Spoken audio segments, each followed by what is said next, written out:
Many thanks for staying with us. You're still watching New Dawn Nigeria on Viewer Television. Now it's the off-season elections in Kogi, Imo, and Bayelsa states, and Nigerians are expectant of something somewhat different from what we experienced in February. We're hoping that the INEC and the parties responsible are going to give us something different from what we saw. Did we learn any lessons? Did we pick any lessons from the February elections? Joining us live in the studio in conversation is Mr. Emmanuel Bello. He is the founder and CEO of Anchor Minds Initiative Nigeria. Thank you. Anchor Minds Initiative worldwide. I beg your pardon. Yeah. We're global. We're not. When you say Nigeria, if you are limiting us to so we've corrected. Country. We've corrected we have ourselves. 25 countries. Oh wow. Oh yes. wow. Oh wow. Anchor Minds, you That's have great. a. You're welcome. Thank you very much. Yeah. So. All right. First and foremost, let's understand what your perception is for the concluded general elections and what you expect of the coming off-cycle election, that is from INEC, from the security operatives, and of course from the party, based on the fact that it's a different ball game. Other elections that passed, it was, let me use the word, dry land. Now we're going to the riverine areas. What do you expect? We expect a very credible, free and fair election, and this time around we don't expect that. We are hoping that the beavers will not fail this time around, and also the security. As we are going to the river areas now to hold on to the election, we are hoping that we are not going to have security challenges when it comes to such elections, because we understand that the riverine areas have so many people who are ready to rig the elections in their own way. Okay. Now it's good that you made mention of the security situation, because why I was saying the dry line, of course, the riverine areas, because we all know how their own security aspect is a treacherous, I would say, terrain, where it's not something that you can run. You just have to use a boat. In fact, they're using boats to carry all the necessary sensitive materials for the election. And there are cases where the army are complaining of the fact that there are in some quarters where some people are going to pose as army, where they have already the army uniform, and are going to use that in order to distort the election. Based on what happened before, do you think the security architecture in the country is ready for this coming election? I believe the security architecture is seriously ready for this election in the riverine areas, because when you want to get things right in Nigeria, especially in those kind of areas, you find out that you have to use the people in the communities. That's the people in the local communities. So it's our belief that INEC is using, with the security agencies, are all using people in the local communities, and also experts who can able to face such to tackle such challenges. Okay, so there's been this conversation about IREV and INEC coming out to say there is electronic voting in Nigeria is illegal. So we know you're not an INEC representative, but help us bring some clarity to this. Do we have electronic voting in Nigeria? Well, I can't say yes, I can't say no, but based on what the INEC chairman told us in the last election, before the last general election, he said INEC is going to use an electronic system. When you mean electronic system, that means when you vote at your polling unit, it will be shown by the party agents that this is the party agent, and also the electorate, that this is the number of people who voted for you. So it's now the decision of INEC to either choose whether to use it or not to use it. But there is already a system, but I think the law asks them to choose whether to choose or not to choose it. So if truly we need a free and fair voting system in Nigeria, I think we should use it. So there is, except if INEC choose not to not use to it. use it. So we should use electronic voting. But they have come out to say that electronic voting is illegal in Nigeria. So what is the whole point and what is the whole of the IREV and the beavers when they say this is it for collation or is it for just to place evidence to see that people have voted? So what then is the point? And why then have we spent so much money? Well, I don't think it is illegal because, like I still said, that the INEC chairman said the RF signifies that it's an electronic voting system. So if it's illegal, so why are they bringing it? So definitely there is already something that is going to be existing, except if there is something fishy that we are not known to it. But as far as I'm concerned, RF signifies as the electronic system, voting system in Nigeria. Okay. During the previous elections, we've had glitches and all these situations with the IRF. Do you think, like, there is that possibility that this could not happen again? It could. It's not going to happen again. Well, based on what INEC said in the last general election, it will not happen. We are hoping that it's going to improve, but I'm not saying it's not going to happen, but we are hoping. We are hoping. I don't want to speak for INEC, and at the same time, based on where we see the electronic system in Nigeria have been failing us seriously.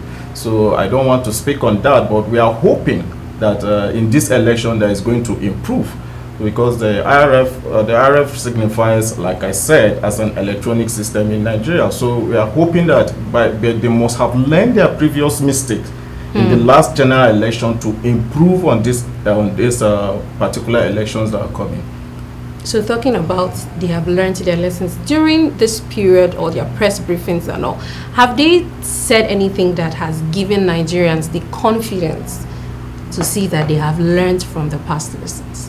Because they gave us the same speeches before the general elections. Yesterday, the Independent National Electoral Chairman, Professor Mahmoud Yakub, assured Nigerians that the elections that are going to take place in Kogi, Bayelsa, and also in Edo State, and sorry, what's the name of the other state? Bayelsa. Imo, Bayelsa, and Kogi are going to be an improved system.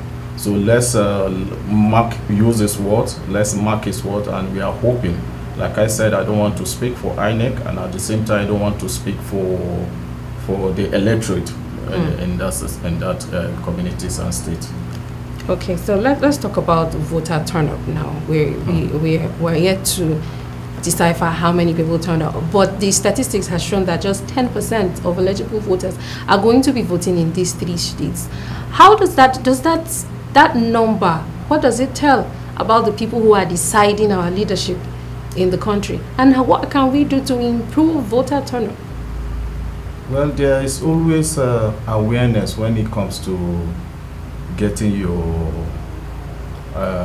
vote PVC. There's always awareness. What I think the citizens of Nigeria are failing to do is maybe they've decided, they'll make up their mind that after all, when they vote, their vote is not going to count. But based on my experience in the election 2019, I realized that if you don't get your PVC, that is where the rigging continues, and that is where people rig in election. So by the time we keep having that issues, that problems or issues that after all, if I go, I vote, my vote is not going to count, is totally wrong. But based on the experience, like I said, I realized that if you don't get your PVC, and it's not just a matter of getting your PVC. At the day of the election, if you don't stand to defend your vote, that is when the rigging take place. So like I said yesterday, there was still, based on what the INEC chairman said, I think as at day before yesterday, over 5 million people have collected PVCs. So it is expected that those number of people so far who have collected their PVC to come out massively and vote for their candidate. Okay, you mentioned getting your PVC. So are you trying to imply that the PVC still in the hands of the INEC is access for them to be able to use that, or whoever now to be able to use that to rig elections? Well, I don't. When I say, you see, rigging is coming in a different side of it, and yes, some people use other people's PVC, but I don't want to accuse INEC for doing that. But some officials of INEC definitely, yes. During the election I contested, some of them use people who are yet to collect their PVC to rig election. So and sometimes if you don't take time, even those who could not vote at that particular time, you realize that the ballot papers are being counted in such a way that you'll be amazed. So, well, what I want to say is that party agents in election should please stick to their vote and monitor the process of the elections. Yes. Let's look at the situation where NLC are coming through for, I wouldn't want to say for their personal reasons, but they are coming through for the off-cycle election indirectly by asking the residents or those who are supposed to vote not to exercise that based on one thing or the other. What do you think of the whole situation? I think that happened in Imo State. Yes. Yeah. Yes, when you find that the NLC president and also National Union, all of them are coming to come and protest. But Yes. my question is, what are they protesting for? Because when you realize, when you see, based on the people I have in Imo State, they say that the state government are actually paying their salaries. The state government are living up to the expectation. So what is really happening to me, I feel there are personal reasons which the NLCs are trying, indirectly maybe trying to promote their own candidate. And also the governor of Imo State also accused NLC for trying to promote the Labour Party candidate in the state. But why is it in Imo State? But when I ask questions, people keep telling me that most of the people who came to that protest are coming from different states. So why is it Imo State? Why didn't you go to a state where the governors are having issues when paying their staff salary? Why is it coming to Imo State? So it is totally wrong. To me, I feel it's totally wrong, but there should be a kind of a gentleman agreement even before that. Maybe trying to discredit the effort of the governor, or maybe it's political, because nowadays we don't really understand what NSA are actually standing for. Yeah, so because I was going to ask you, is it that NLC is becoming politicized, or they are not supposed to? Are they supposed to be non-partisan in this NLC case? is supposed to be non-partisan, but we know that the Labour Party somehow stemmed it out is not of somehow. NLC. It is not somehow. The Labour Party is directly working with NLC. Yes. So because if you see their logo, you find out they have same logo. Yeah. Have the same vision and mission. So it is not indirect. So is it out of place for the Labour Party to somehow give support to the Labour Party? Labour Party is supposed to stand for the citizens of the country. They are not meant to defend a political party or have affiliation with any political party.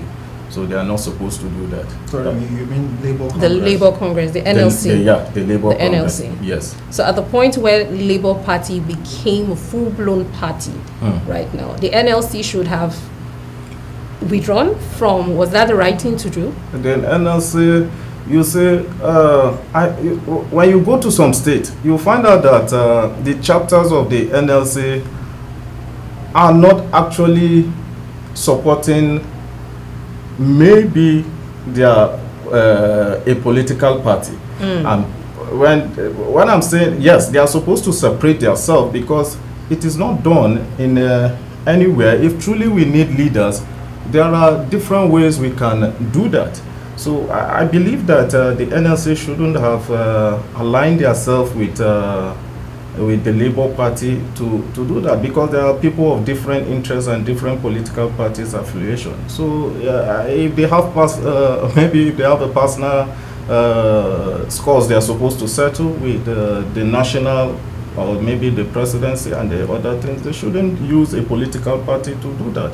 So expressing your view is not all about using your platform as to represent the people to do that. What is expected of you to do is maybe channels your grievances through the ballot paper. Go out and go and vote. Not showing the whole world that this is where I belong, that people should go for a political party, that I am supposed to go do that. So there are different ways. As politicians, there are different ways you can do your things and also express your grievances or your dissatisfaction at the ballot boxes. So what they did mostly is total.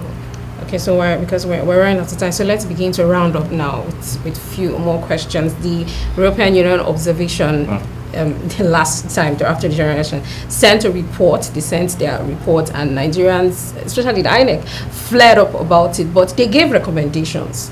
They gave recommendations as to how to make do you think that the INEC and Nigeria should have taken those things into consideration, or do we expect that they have taken some of them and are running with it so that our electoral processes become clearer and fairer? I believe there's going to be improvement based on the observation being taken by the European Union at the last general election. So I'm seeing improvement using this present election that is going on now. So we are hoping if there is any selfish interest, we are hoping to see an improved system, and we hope that the election will be free, fair and credible.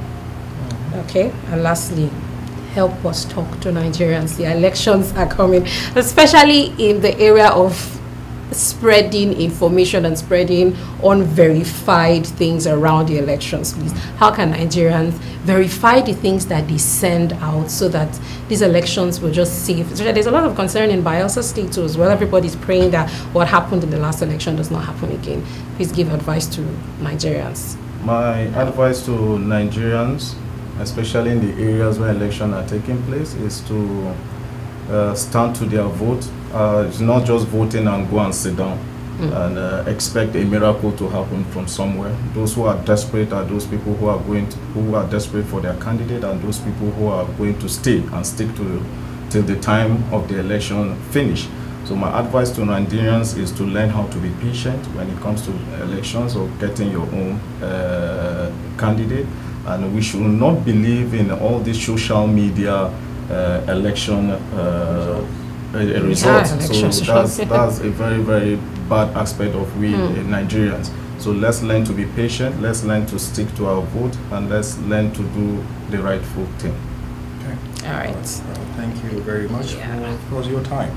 Thank you very much. Yeah, thank you so much for coming on. We hope that Nigerians have taken your advice, and we're hoping that these elections come out better than the general elections. Nigerians are hopeful that things turn out for the better, and so that our confidence is built more on our electoral processes moving forward. All right, that's all we can take on this segment. Thank you so much, Mr. Emmanuel Bello of the Anchor Minds Initiative Worldwide. I won't forget that.